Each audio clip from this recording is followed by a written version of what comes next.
There is nothing in your genetics that predisposes you to wear pink over blue. The gender binary is not really a thing. When they split us into boys and girls, I went and sat in the hallway between the two groups because they failed to designate a non-binary space. We live in a society where there's a default, there's a norm. Like, you're born and then you're assigned a gender according to your body, and then you are supposed to meet someone of the opposite gender and be with them forever. The whole logic of you have a vagina, so therefore you're a girl, you have a penis, therefore you are a boy. I was assigned female at birth, so as a kid I was really masculine and like wanted to be a boy, and the kids didn't get that. The boys didn't understand me and had a lot of like understood expectations of what a girl is, and because I didn't fit into that, they just excluded me quite a bit. I had my short hair and I was quite chubby, and like these random punk kids were like, are you a boy or a girl? I'd lost like a fair bit of weight over summer and had grown my hair a lot to try and fit in with what I thought a girl would normally look like. I had sort of, you know, a very similar sort of body type to your average gangly 12-year-old boy. And I was pretty happy with that. Almost overnight, it seems like it was overnight, pretty much just seemed to wake up one day with double Ds on my chest, and that was really disconcerting because of what I'd now be able to identify as like gender dysphoria and discomfort with that. It felt like there was war going on in my body for an extended period of time, and I never was really able to quantify as to why I felt like that. I used to look in the mirror and just feel really disconnected. Like, I knew that that was me, but it just didn't make sense. I gathered up the bravery to go and speak to someone. So I went to Headspace in Queensland. They do a intake for all their new patients, and one of the questions that they ask is, are you comfortable in your gender identity?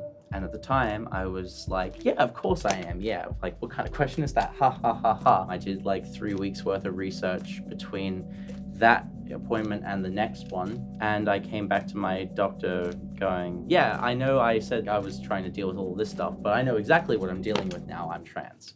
Going on testosterone and starting to kind of, like, it just starting to make sense a little bit more. And I don't want to sell it as like everything was solved, because it wasn't. And I still think we have these deeply ingrained problems. This tattoo is of the chemical formula for estriol, which is the active ingredient in my feminizing hormones. Not all trans people want or need to medically transition.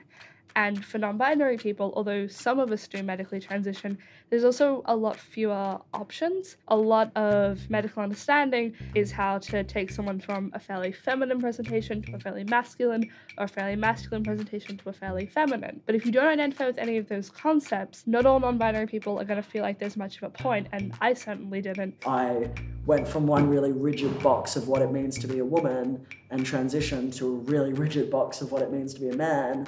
And I couldn't breathe because, like, I'm not box-shaped. Gender is far more interesting and far more rich and diverse and expansive than just men and women. I love dressing up as a teenage boy.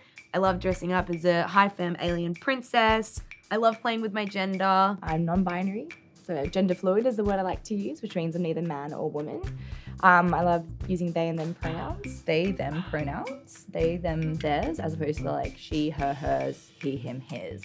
You can't tell someone's pronouns just by looking at them, just like you can't tell anyone's gender just by looking at them. And I think people get really like nervous about how to find out about that.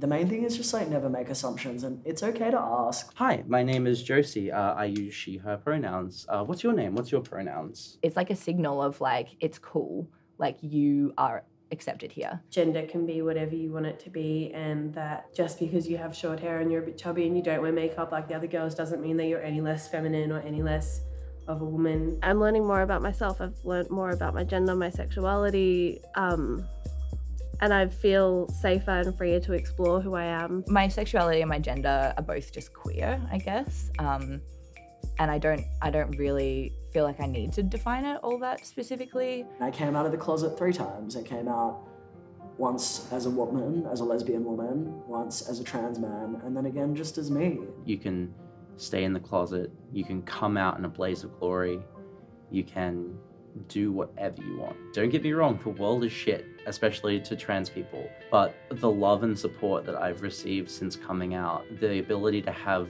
legitimate, open, emotional connections with people that I would never had before being able to look at myself in the mirror and actually love who I see in the mirror, that's what makes it worth it to me.